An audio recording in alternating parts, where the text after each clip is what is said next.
오늘 본문에 보면 그 교만했던 벨사살 왕이 이제 살해당하고 또 바벨론 제국이 망합니다. 그리고는 이제 새로운 제국 페르시아가 등장하는데요. 그 새로운 제국 페르시아를 다스리는 다리오 왕이 이제 등장을 하는 것을 볼 수가 있습니다. 본문 바로 앞에 나오는 5장 30절 31절에 보니까 그날 밤에 갈대아 왕 벨사살이 죽임을 당하였고 메대 사람 다리오가 나라를 얻었는데 그때의 다리오는 62세였더라. 이렇게 새로운 통치자 다리오 왕이 등장을 하고는 다니엘을 총리로 임명을 합니다. 그게 6장 1절 2절입니다. 다리오가 자기의 뜻대로 고관 120명을 세워 전국을 통치하게 하고 또 그들 위에 총리 셋을 두었으니 다니엘이 그 중에 하나이라. 이렇게 세 명의 총리 중에 한 명으로 다니엘이 임명받는 영광을 누렸는데 이게 큰 문제를 일으킵니다. 뭐가 문제냐 하니까 3절입니다. 다니엘은 마음이 민첩하여 총리들과 고관들 위에 뛰어남으로 왕이 그를 세워 전국을 다스리게 하고자 한지라. 그 다른 총리들보다 고관들보다 그 뛰어난 게 뭐가 문제입니까? 그 다음 4절에 답이 나와 있습니다. 이에 총리들과 고관들이 국사에 대하여 다니엘을 고발할 근거를 찾고자 하였으나 또 5절에서도요. 그들이 이르되 이 다니엘은 그 하나님의 율법에서 근거를 찾지 못하면 그를 고발할 수 없으리라 하고, 이 이해라는 접속사를 통해 가지고 다니엘이 누구보다도 탁월하고 뛰어난 것에 대하여 어떤 반응이 있습니까? 질투하고 어떻게든 깎아내리고 죽이려 하고, 이게 인간 세상 아닙니까 이게? 그렇게 음모를 꾸며가지고는 7절 하반절입니다. 왕이여 그것은 곧 이제부터 30일 동안에 누구든지 왕 외에 어떤 신에게나 사람에게 무엇을 구하면 사자굴에 던져 넣기로 한 것이니이다. 어떻게 해서든 잡아서 조치를 취하려고 다 뒤지는데 그게 흠이 나오지를 않으니까 남의 그 신앙 행위를 가지고 이런 비열한 짓을 저지르고 있는 이 모습을 보면서 저는 그 송인규 교수가 쓴 세 마리 여우 길들이기, 이 책이 참 인간의 내면을 잘 다루고 있는 것 같아요. 저자가 주장하는 게 뭐냐 하면 제목이 세 마리 여우 길들이기 아닙니까? 인간 내면에 있는 다스리기 힘든 세 마리 여우가 있다는 거예요. 인간 내면에 다스리기 힘든 세 마리 여우가 뭐냐? 야망, 질투, 경쟁심. 지금 송인규 교수님이 안 믿는 사람들을 대상으로 쓴 책이 아니에요. 이건 믿는 사람들을 대상으로 쓴 책입니다. 구원받고 예수 믿어도 내면에 여전히 잘 다스려지지 않는 여우가 있다는 걸 기억하셔야 됩니다. 오죽하면은 사도 바울이 빌립보서 1장 14절을 보십시오. 형제 중 다수가 나의 매임으로 말미암아 주 안에서 신뢰함으로 겁없이 하나님의 말씀을 더욱 담대히 전하게 되었느니라. 어떤 이들은 투기와 분쟁으로, 어떤 이들은 착한 뜻으로 그리스도를 전파하나니. 놀랍지 않습니까? 세상에 그렇게 담대함으로 주의 복음을 전하는 사람들 중에도 어떤 이들은 투기와 분쟁으로. 뭘 의미합니까? 그렇게 예수 믿고 성령 충만하고 가슴이 뜨겁다고 복음을 전하고 다니는 그런 사람 중에서도 여전히 자기 마음에 있는 세 마리 토끼는 잘 못 잡고 있는 거예요. 야망, 질투, 경쟁심. 예전에 나온 그 아마데우스라는 그 모차르트를 그 소재로 한 영화 기억하실 거예요. 그 아마데우스에 나오는 그 살리엘이라고 하는 궁중악사, 그렇게 그냥 그 천재음악가 모차르트를 보고 질투의 화신이 돼가지고 말로 다 할 수 없는 그런 번뇌에 빠지는 그 모습이 잊혀지지가 않아요. 사실 여러분, 이 살리엘이도요, 이 보통 음악가가 아닙니다. 궁중음악가 아무나 세우는 거 아니잖아요. 궁중악사란 말이에요. 자기도 이미 상당한 경지에 있는 음악가인데 세 마리 여우는 못 잡는 거예요. 그 자기보다도 탁월한 그 모차르트를 보고 견딜 수가 없어가지고 그냥 그 쇠약해져가는 그 모습이, 그게 우리 인간의 모습 아니겠습니까? 구약의 사울 왕도 마찬가지예요. 그 어린 다윗이 골리앗을 무찌르고 그러고 나서 이제 그냥 기분이 좋았는데 그 우연히 듣게 된 그 여인들의 그 노래 소리 그 가사 보고 이렇게 확 그냥 맛이 가버린 사람이 사울 왕 아니겠습니까? 사무엘상 18장 6절을 보십시오. 무리가 돌아올 때 곧 다윗이 블레셋 사람을 죽이고 돌아올 때에 여인들이 이스라엘 모든 성읍에서 나와서 노래하며 춤추며 소고와 경쇠를 가지고 왕 사울을 환영하는데 여인들이 뛰놀며 노래하여 이르되 사울이 죽인 자는 천천히요 다윗은 만만히로다 한지라. 하여튼 여기 나오는 이 여자들도 참 철딱선이에요. 그냥 다윗이 잘했다, 대단하다, 멋있다 그러면 되는 걸 왜 그것도 비교해가지고 왜 그 사울이 죽인 자는 천천히요 다윗은 만만히로다. 오늘 그 교회 안에 이 여인들이 많아요. 여기 이 남장한 여인도 많고 남자도 그 여인이고 여자도 그 여인인데요, 우리가 정말 지혜가 없어요. 그래서 모처럼 수요 예배 참석해가지고 은혜를 많이 받으면 꼭 이렇게 이야기를 하세요. 이야, 오늘 말씀 참 좋네. 지난주 목사보다 훨씬 좋다. 그렇게 해가지고 그냥 지난주 목사가 그 격분하게 만드는 일이 교회에서 맨날 일어나는 일 아닙니까? 우리는 너무나 약한 존재이기 때문에 계속 배려해 줘야 돼요. 조금만 잘못하면은 사울처럼 그 속의 여우가 그 막 발악하는 이런 일이 일어나기 때문에요. 사실 이 사울도 참 보면 불쌍한 인생이에요. 18장 6절 말미에 보니까 지금 모든 사람들이 성읍에서 나와서 노래하고 춤추고 소고와 경쇠를 가지고 누구를 환영하느냐 보니까 왕 사울을 환영하는 상황이거든요. 다 지금 자기를 그렇게 환영하고 축복하는데 그 철없는 그 어린 여자들 그 노래하면서 놀면서 뭐 요즘으로 치면 우리 어린 아이들 그 고무줄 놀이 하면서 부르는 그런 노래 같았던 것 같아요. 그 사울이 죽인 자는 천천히요 다윗은 만만히로다. 이 한마디에 그냥 이성을 잃어가지고 8절을 한번 보세요. 사울이 그 말에 불쾌하여 심히 노하여 이르되 다윗에게는 만만을 돌리고 내게는 천천만 돌리니. 그 다음 보세요. 그가 더 얻을 것이 나라 말고 무엇이냐. 여러분 이거 아십니까? 내 안에 있는 그 못된 여우가 하는 가장 악한 짓은요 나쁜 상상력을 하게 만드는 거예요.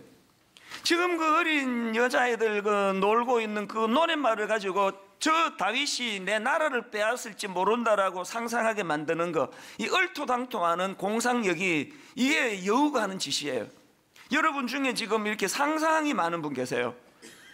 그 박 집사가 나 욕하고 있을 거야. 그래서 9절에 보니까요 그날 후로 사울이 다윗을 주목하였더라. 아이고 참 너무 안타깝습니다. 현대인의 성경으로 보니까 그날부터 사울은 계속 다윗을 무슨 눈으로 봅니까? 질투의 눈으로 바라보았다. 난 이 구절이 성경 전체에서 제일 무서운 구절 중에 하나예요. 제가 만약에 뭐 옥하는 목사님을 내가 질투하고 막 왜 옥 목사님은 설교를 저렇게 잘하시는 거야, 나는 왜 옥 목사님을 닮지 못했는 거야, 그러면서 막 그렇게 애쓴다면은 그거는 추한 게 아니에요. 스승을 닮고 싶어하는 그 본능이에요. 그러나 제가 뭐 어느 부목사님이 지난주 수요일날 설교했더니 성도님이 그냥 와 이 목사님은 만만히로다, 이찬수 목사는 천천히로세, 그 이야기가 들려져 가지고 내가 그날부터 그 목사님을 주목하기 시작해 가지고 어떤 공적인 설교에도 안 세우고 저기 어디 뭐 제주도 이런 데 보내고 그러면은 이거 완전히 비참한 거 아닙니까? 제가 그런 일만큼은 진짜 막아야 되는 거 아닙니까? 그래서 저는 아침에 일어나가지고 뭐 이찬수 목사가 오늘도 막 그냥 놀라운 뭐 어마어마한 일을 하게 해달라는 기도 잘 안 하고요. 그저 하나님 오늘 식으로 말하면 내 안에 이 여우를 잘 다스릴 수 있게 해주시기 바랍니다. 그 주목할 걸 주목해야지. 그래서 우리가 가지고 있는 한계가 뭡니까? 여러 번 말씀드린 거예요. 교역자들한테 종종 제가 강조하는 거, 민감할 때 민감하고 둔감할 때 둔감하자.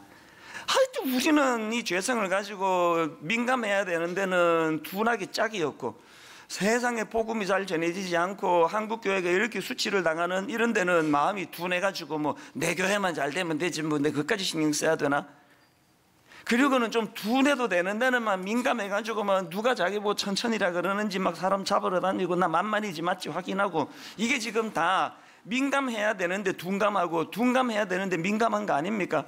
자, 한번 따라해 보시겠습니까? 저는 우리 부교육자들에게는 종종 부탁하는데 오늘 한번 따라해 보시면 좋겠습니다. 민감할 때 민감하고,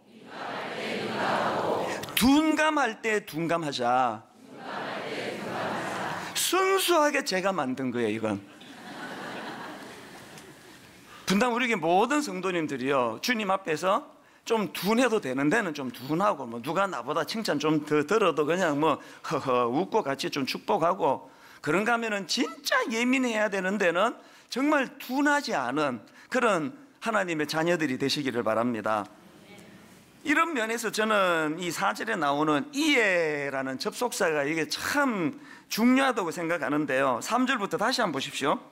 다니엘은 마음이 민첩하여 총리들과 고관들 위에 뛰어남으로 이에 총리들과 고관들이 국사에 대하여 다니엘과 의논하고 다니엘을 인정하고 다니엘에게서 많이 배우니라.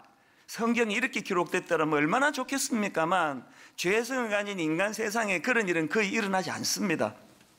이에 총리들과 고관들이 국사에 대하여 다니엘을 고발할 근거를 찾고자 하였으나, 물이 위에서 아래로 흐르듯이요, 저나 여러분 누구나 예외 없이 내버려두면 여우들이 나보다 남 잘 되는 것을 참지를 못하는 그런 으르렁거리는 본성이 있기 때문에 저처럼 아침마다 기도하셔야 됩니다. 하나님, 오늘도 질투가 내 안에 꿈틀꿈틀하여서 그 남을 그렇게 모함하고 음해하는 이 본문에 나오는 그런 고관들이나 장로들과 총리들과 같은 그런 인생은 되지 않게 해주시기 원합니다. 오늘 이 본문이 이런 의미에서 참 의미가 있습니다. 왜냐하니까요, 우리 성도님들이 엿새 동안 세상에서 몸담고 있는 직장이 다 이런 분위기가 많은 거 아닙니까? 저는 우리 젊은 청년들이 종종 그 자기 직장 문제를 가지고 저한테 토로하면 참 마음이 안 됐어요. 그 아직 나이도 젊은데 예수 좀 잘 믿어보려고 하는데 직장이라고 들어가 보면은 얼마나 그런 부정이 많고 부패가 많고, 그리고 그거 올바르게 좀 잡아보겠다 그러면 세상에 그게 바로 고쳐지기는 그냥 왕따 당하고 막 얼마나 서로를 부추기고, 그래서 뭐 제대로 좀 예수 믿는 사람이 직장 생활을 하려면은요 마음에 갈등이 많아요. 그래서 제가 어떨 때는 참 미안해요.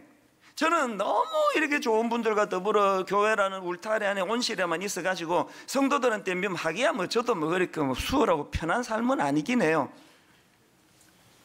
어쨌든 여러분, 이 세상에 너무나 오늘 본문과 같은 총리들과 고관들 같은 이런 그 세 마리 여우가 득실거리는 이런 정글 같은 세상을 살다가 보니까 우리가 다니엘에게서, 오늘 본문의 다니엘에게서 진짜 배워야 되는 게 뭐예요? 어떻게 하면은 이렇게 험하고 악한 세상을 다니엘처럼 멋지게 헤쳐나가며 물들지 않는 구별된 크리스찬으로 살 수 있을까? 이런 질문을 가지고 본문을 읽어보면은 진짜 우리가 다니엘에게 배워야 될 중요한 것들이 참 많이 나옵니다. 그 중에 참 중요한 게 하나 있는데 4절을 보시겠습니까? 이에 총리들과 고관들이 국사에 대하여 다니엘을 고발할 근거를 찾고자 하였으나 아무 근거, 아무 허물도 찾지 못하였으니 이는 그가 충성되어. 여러분, 여기 나오는 이 충성되어라는 이 표현이 정말 중요한 표현이에요. 그 우리말 성경에는 이게 그냥 간단하게 그냥 충성되어 이렇게 번역이 되어 있지만요, 이게 원어에 가깝게 번역하면 여기 나오는 충성되어라는 이 표현은요, 믿을 만한 사람이었기 때문에 이런 뜻이에요. 신뢰할 만한 사람이었기 때문에 이런 뜻입니다. 지난 1년 동안 드림센터 10층에서 그 인큐베이팅 하듯이 그렇게 분리개척교회 6호 교회 잘 이제 1년간 연걸어 가지고 이제 그 수지에 있는 국제학교로 이제 이 교회가 옮겨가게 돼서 얼마나 기쁜지 몰라요. 더 기쁜 게 뭔지 아십니까? 여러분, 그 하늘 꿈 교회 양주승 목사님, 그 담임 목사님이요, 분당 우리 교회에서 저랑 오랜 세월을 가까이서 지켜봤는데요, 정말 다니엘과 비슷합니다. 믿을 수 있고 신뢰할 수 있고. 지난 1년 동안에 그 분리개척 인큐베이팅 하는 그 과정에서도 제가 유심히 지켜봤거든요. 정말 내가 존경스러워요. 사람 모으려고 어떤 시도도 하지 않고 안달복달하지 않고 그 신뢰를 쌓아가고 있으니까 저는 확신합니다. 이제 이 분리개척 6호 교회도요, 참 하나님이 기뻐하시는 그런 교회로 성장할 거라고 저는 확신합니다. 목사가 그냥 말재간이 좋아가지고 막 입에 막 그냥 막 모타를 다른 것처럼 뭐 어이구 저 사람 오늘 빠다먹고 왔나, 말을 왜 이렇게 잘하지? 암만 이렇게 말 잘한다는 소리를 잘 들어도 사람이 진실성이 없고 뭔 얘기하면은 이게 과장하는 건지 이게 잘 믿겨지지 않는 그런 목사가 어떻게 영적으로 훌륭하다 말할 수 있겠습니까? 저도 다시 한번 반성하면서 더 노력할 테니까요. 여러분, 우리가 해야 될 가장 큰 과업은요, 세상에 믿는 우리가 신뢰를 회복하는 거예요. 그래서 다니엘이 그렇게 쟁취했던 너무나 아름다운 모습, 그는 믿을 만한 사람이다, 그는 신뢰할 만한 사람이다, 이걸 얻어내는 그런 저와 여러분 되시기를 바랍니다. 그렇다면 이제 이런 질문이 나올 수 있죠. 다니엘이 그렇게 주변 사람들에게 신뢰를 받을 수 있었다면 비결이 뭐냐? 정답은요, 그가 갖춘 두 가지 균형 때문이에요. 첫 번째로 탁월한 실력을 가졌습니다. 3절을 보십시오. 다니엘은 마음이 민첩하여 총리들과 고관들 위에 뛰어남으로, 세 번 여깁니다. 그런데 다니엘이 다른 정승들이나 지방 장관들보다 더 우수하였으므로, 이 탁월한 실력이 첫 번째 균형이고 이것만 있으면 안 됩니다. 다니엘이 가졌던 두 번째 균형이 뭐냐? 그는 탁월한 실력만 가졌던 게 아니라 깨끗한 도덕성, 도덕적인 깨끗함도 가졌다는 거예요. 근데 부러운 게 뭔지 아십니까? 4절을 보십시오. 이에 총리들과 고관들이 국사에 대하여 다니엘을 고발할 근거를 찾고자 했으나 아무 근거, 아무 허물도 찾지 못하였으니. 부러운 거 아닙니까? 적들이 자기를 잡으려고 막 이 잡듯 다 뒤지는데 뭐 부정한 것들이 뭐 나오지를 않아요. 여러분, 그 우리말에 예수 믿는 사람은 하면 안 되는 속담 하나 있습니다. 털어서 먼지 안 나는 사람 어디 있나? 그건요, 자기를 합리화시키는 아주 비겁한 이야기예요. 왜 털어서 먼지 안 나는 사람이 없습니까? 다니엘 보세요. 제가 조금 더 성숙해가지고 나 좀 보라고 그렇게 말하는 날이 빨리 오기를 바랍니다. 그렇게 나약한 속담에나 대내는 그리스도인은 안 됩니다. 털어서 먼지는 사람이 있는지 없는지나 잘 모르지만 나는 적어도 하나님 앞에서 털어 먼지 안 나는 사람으로 살기를 원합니다. 그렇게 결단하면서 각오를 가지고 그렇게 달려가야 되는 거 아닙니까? 저는 오늘 본문의 다니엘의 모습을 보면서 십자가를 앞둔 예수 그리스도가 생각이 났습니다. 자, 마가복음 15장 9절을 한번 보세요. 빌라도가 대답하여 이르되 너희는 내가 유대인의 왕을 너희에게 놓아주기를 원하느냐 하니 이는 그가 대제사장들이 시기로 예수를 넘겨준 줄을 알미르라. 이게 지금 본문과 좀 비슷한 상황이네요. 인간의 못된 여우, 그 질투 시기로 예수님을 지금 몰고 가고 있는 상황인데요. 그 다음 13절 14절입니다. 그들이 다시 소리 지르되 그를 십자가에 못 박게 하소서. 빌라도가 이르되 어찌 믿냐, 무슨 악한 일을 하였느냐. 지금 다니엘과 같은 내용이에요. 빌라도가 보니까 이 정치적으로 시기심 때문에 예수님은 지금 넘겨준 것 같은데 어찌 믿냐, 무슨 악한 일을 하였느냐. 예수님에게서 아무런 허물을 찾을 수 없다는 이야기예요. 여러분, 우리 맨날 그냥 믿음의 주여 또 온전케 하시는 이 예수를 바라보자 그런 소리 잘하는데요, 여러분, 그렇게 믿음의 주여 또한 온전케 하시는 이 예수를 바라보자고 그렇게 노래를 부른다면 이것 좀 닮을 수 없습니까?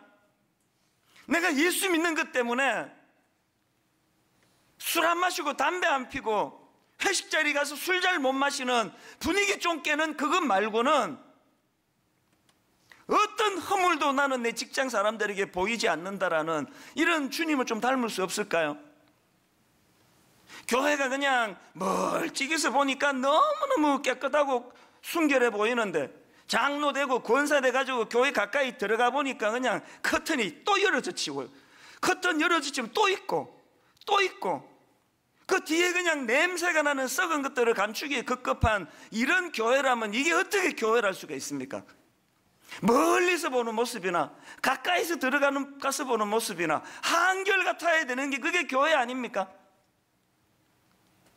인간들의 세상이기 때문에 뭐 천사들처럼 할 수는 없다 할지라도 어떤 경우라도 하나님 앞에서 부끄러운 그 숨겨놓은 구석이 없는, 이게 다니엘에게서, 이게 예수님에게서 배워야 되는 거 아니겠습니까? 헨리 클라우드의 인테그리티라는 제목의 책이 있는데요, 인테그리티라는 단어는 진실성 이런 뜻을 가진 단어 아니겠습니까? 그 책을 소개하는 글이 참 여러 가지 생각을 하게 만들더라고요. 들어보십시오. 신뢰를 상실한 시대에 사람들의 마음을 움직이는 힘은 무엇인가? 저자는 그 힘을 인테그리티, 즉 일관된 진실성이라고 설명한다. 재능이나 지능만으로는 성공할 수 없다. 뛰어난 인재들이 실패한 사례는 수없이 많다. 정직을 바탕으로 한 일관된 진실성만이 참으로 사람의 마음을 움직일 수 있다.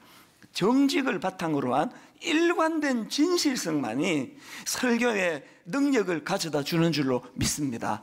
그 다음에 이런 설명도 있더라고요. 성공을 위하여 기술을 연마할 것이 아니라 신뢰받을 수 있는 품성을 가지게 되면 성공은 그 부산물로 저절로 따라온다. 우리 막내가 한 달 전 됐나요? 수능 시험을 보고요, 요새 시간이 많아가지고 제가 종종 불러 앉혀놓고 하는 대화가 있습니다. 지난주에도 그런 이야기를 나눴는데요, 그동안 네가 그렇게 좋은 대학 가고 싶어가지고 그냥 밤잠을 안 자고 수고하고 고생했는데 내 얘기 잘 들어라. 네가 그렇게 좋은 대학 가기를 원하는 그 갈망하는 마음의 깊이만큼 주님 앞에서의 정직과 진실함이라고 하는 칼집을 마련해야 된다.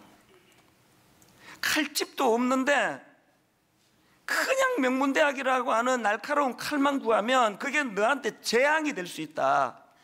여러분 지금 한국 사회를 한번 보세요. 도덕성, 진실성 이런 칼집은 없고 명문대학 나오고 하버드 박사학위 따고, 그러나 도덕성이라고 눈 씻고 찾아볼 수 없는 이런 사람들이 곳곳에 지도자가 되면은 그게 얼마나 많은 문제를 야기시킵니까? 심지어 저는 우리 아들이요, 주님 안에서의 이 정직과 진실이라고 하는 칼집이 없다면 저는 이번에 대학 떨어지는 게 더 좋다고 생각하는 사람이에요. 한번 실패하고 쓰라린 마음을 가지고 그러면서 이 칼집이 마련되지 않고 칼을 휘두르게 되면 그 칼이 자기를 벤다는 걸 철저하게 깨닫기를 바랍니다. 야곱의 장남 르우벤이 그 케이스 아닙니까? 여러분 임종을 앞둔 아버지 야곱의 그 유언을 한번 들어보세요. 창세기 49장 3절 4절. 르우벤아, 너는 내 장자요, 내 능력이요, 내 기력의 시작이라. 위풍이 월등하고 권능이 탁월하다마는 물의 끓음 같았은즉 너는 탁월하지 못하리니. 앞에 탁월은 칼이에요. 기능적인 탁월이에요. 뒤에 아버지가 말하는 물의 끓음 같았은즉 너는 탁월하지 못하리니, 이거는 칼집이에요. 칼집. 인격을 말하는 겁니다. 왜 이런 말을 했느냐? 그 앞에 창세기 35장 22절을 보십시오. 이스라엘이 그 땅에 거주할 때에 르우벤이 가서 그 아버지의 첩 빌하와 동침함에 이스라엘이 이를 들었더라. 이 인간 이거 완전히 폐륜아예요. 폐륜아. 기능적으로 탁월한 건 갖고 있었는지 모르지만 자기 통제가 되지 않는 미숙아예요. 날카로운 칼은 가졌지만 충동이 일어나면은 이게 뭐 아버지의 여잔지, 이게 뭐 이 짐승도 아니고 이게 뭐예요 이게?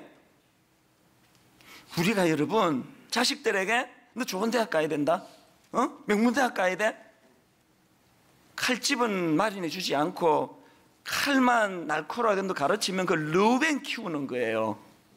여러분이 잘 아시는 시편 78편 70절의 균형을 한번 보시겠습니까?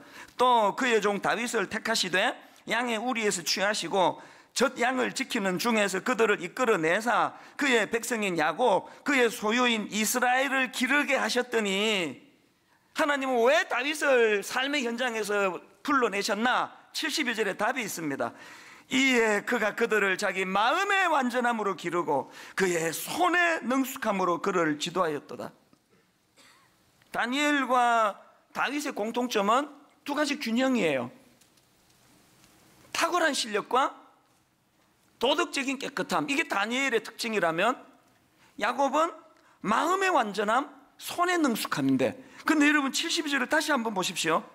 우선순위가 뭔지를 한번 보십시오. 뭐가 먼저 나옵니까? 이에 그가 그들을 자기 마음의 완전함으로 기르고 그 다음에 손의 능숙함으로 그들을 지도하였도다.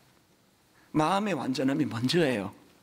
주님 앞에서 저 사람은 믿을 수 있는 사람이다, 저 사람은 신뢰받을 수 있는 사람이다, 저 목사는 하나님 앞에 정직해, 그 다음에 설교 잘하고 못하고 그 다음이에요. 이 우선순위가 바뀌면 안 됩니다. 오늘 예배드리는 우리 귀한 성도님들, 여러분의 우선순위가 손의 능숙함보다 마음의 완전함이 먼저 되는 삶의 질서가 잘 회복이 된 주님의 자녀들 되시기 바랍니다. 그런데 여러분, 여기서 한 가지요. 다니엘이 이렇게 기능적으로 탁월하고 도덕적으로 깨끗함을 가졌다고 그렇게 평가를 받는데, 이게 어떻게 가능했느냐? 그 답이 3절에 있습니다. 그 비결을 한번 보십시오. 다니엘은 마음이 민첩하여 총리들과 고관들 위에 뛰어남으로, 여기에요, 다니엘은 총리들과 고관들 위에 뛰어남으로, 이건 결과고요. 그 앞에 나오는 마음이 민첩하여, 이건 원인이에요. 그가 어떻게 그렇게 균형 있는 지도자가 될 수 있었느냐? 마음이 민첩하여로 돼 있는데요, 우리말에 이게 이렇게 썩 잘 표현한 거 아닙니다. 원어로 보면은요, 여기 나오는 마음이 민첩하여, 이건 뛰어난 영이 그 안에 있으니, 그런 뜻입니다. 그래서 영어 성경 킹 제임스 버전을 보면 이 대목을 이렇게 번역합니다. Because an excellent spirit was in him. 그 다음부터는 영어로 할 때는 꼭 자막을 띄우도록 하겠습니다. 바로 띄워주는, 마음이 민첩하여가 지금 원어에 가깝게 번역한 거예요. Because an excellent spirit was in him. 다니엘이 엑셀런트가 아니에요. excellent spirit was in him. 다니엘이 엑셀런트한 게 아니라 excellent spirit이라고 말하는 탁월하신 성령님이 그와 함께 했다는 거예요. 여기서 자꾸 헷갈리는 거 아닙니까? 우리가 한 번 더 노력해 봐야 되겠다, 내 애써보지 뭐, 이거 아니에요. 시냇가에 심은 나무로 사는 게 중요하지, 바람에 나는 겨가 돼가지고 내가 설치고 다니는 거 아닙니다.